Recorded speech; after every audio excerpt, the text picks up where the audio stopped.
What's up guys, it's Josh. I am a filmmaker and video content specialist based in Orange County, California, and this channel is where I teach you how to tell your story online with video content. Today I want to talk about something that is very confusing to a lot of people, but it doesn't really have to be, and that is the notion of video lighting. I actually was guilty myself of pushing off learning how to do controlled video lighting for a very long time.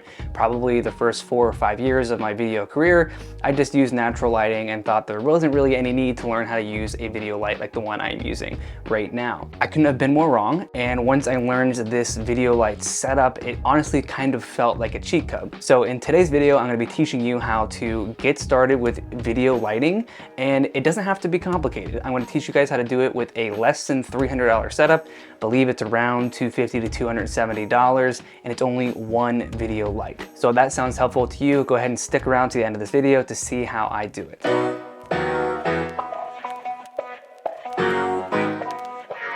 Now, you might have already been looking around for video lights online and gotten confused by the plethora of different types of video lights, and I want to make it super simple and tell you the exact video light that I use and the style of video light that I use. The light that I use is from a brand called Aputure. I've used them for years now and I absolutely love them. The one that I'm talking about today is called the Aputure 100D. It's their budget line, but most of you guys getting into video are not going to want to pay for the more expensive 300D Mark II, which is the first light that I got, and that was well over $1,000. This light is under $200, and honestly, for the color accuracy and the brightness, you really can't do better than this light in my opinion. Also, Aputure has amazing customer service and build quality, so I just stick to them. The 100D is under the category of a COB video light, and they all come with what's called a Bowens mount. That's what you're going to attach your modifier to. Out of the box, it comes with a cone, and I usually use that to point at the ceiling like I'm doing right here. I use that sometimes for fill lights in the background, but to keep this video simple, we are going to use what's called a dome diffuser. If you look on Amazon, there's a lot of different types on there, but the one that I use is one from Newer. It is a pretty budget level one. It's only like 50 to 60 bucks. And it does a great job. What you never want to do is take these lights out of the box and just point it right at your face. It's going to look really harsh and really aggressive, and it's not going to give a flattering look. That's where this light diffuser comes in. Basically what it does is it scatters the light and puts it on your face in a nice and beautiful looking, well lit and well-rounded image. It's much more soft, much more flattering, and it's just going to provide an all-around better image. Unless you're going for something very stylistic and very aggressive looking, then I guess you could take the modifier off, but for the sake of this video, we're not going to be doing that. So you have your Aputure 100D, you have the dome diffuser connected to that. Now it's time for placement. You're going to want to make sure you put it on a relatively heavy duty light stand or a C-stand. Most photographers watching this will already have some sort of light stand laying around. That's actually what I have this light on right now. It's a Manfrotto light stand, but anything that's relatively heavy duty can go ahead and hold this light for you. Once you have your light and the diffuser on top of the actual light stand, you're going to want to place the light stand depending on what type of look you're looking to achieve. For more of a natural and even beauty look like you would see in makeup videos, you're going to want to set this light directly behind the camera, put the camera underneath of it. That way the light's coming directly on you, kind of wrapping around your face. It's going to give you a nice even look. The most common use case for this is to put it at a 45-degree angle from the camera, which is what I'm doing right now.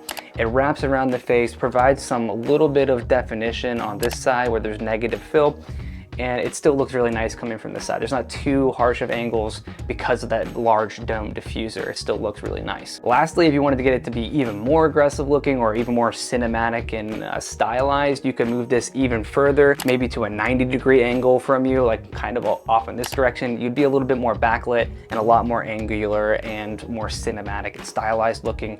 For most YouTube videos, you're gonna wanna have this set up at a 45-degree angle like I have right here, or directly facing you above the camera for a little bit more of a beauty look. Here's a few pro tips for actually setting up the light. When I set mine up, I want to make sure it's as close to me as possible. You don't want it back in the corner back there and then blast it at 100% brightness. That's going to end up filling in all of your background here, and it's going to make the image look really flat and not that aesthetically pleasing. So instead, what I do is bring the light up as close to me as possible, just outside of the frame. It's just outside of this lens here, maybe 2 inches away from the lens. And then I put it at a little bit of a lower brightness, maybe 10 to 15%. I believe this is on 20% right now, but depending on how light your room is, you want to adjust accordingly. If you're somewhere like upstairs in your living room and it's a little brighter, you might have to use this light at 70 or 80%. But basically you're just want to make sure that you're being lit a little bit brighter than the background behind you. So that's really it. It's just one light that I'm using right now to get this set up. Again, video and video lighting doesn't have to be that complicated, although a lot of people in this industry make it very complicated because they want to use a catch light and a kicker light and then a hair light and a bunch of different things, which I personally use on more of my documentary and my commercial setups. But for YouTube, you want to keep it quick, easy, simple, and just be able to set it up and record. So that's what I'm doing here. One of the big reasons I wanted to start posting on this channel again was to show you guys that video doesn't have to be that hard. There is actually a free guide that I created. You can download it down below. It's called my Video Quick Start Guide. Basically gives you a little bit of a crash course on what your settings should be for most cameras, whether that be an iPhone, mirrorless camera, or even a cinema camera if you're a little bit more advanced. Again, this is a 100% free resource. I created it because I get hundreds of DMs asking me for basic video questions, and I figured it'd be a little bit quicker and a little bit easier and more impactful for you guys to just make a free guide that has visuals and everything you need to know to get started with video. So again, if you want to check that out, it's in the link down below. If you want to see a more complicated or more complex or intermediate and an advanced style of lighting, go ahead and let me know in the comments down below and I can get that filmed for you guys as well. Also, let me know what other type of stuff you would like to see on the channel. Again, I am trying to create a bunch of quick, easy to understand and easily digestible resources for brands, photographers, other people online that know they need to get into video but just feel really overwhelmed by it. Thanks again for watching, and I will see you in the next video.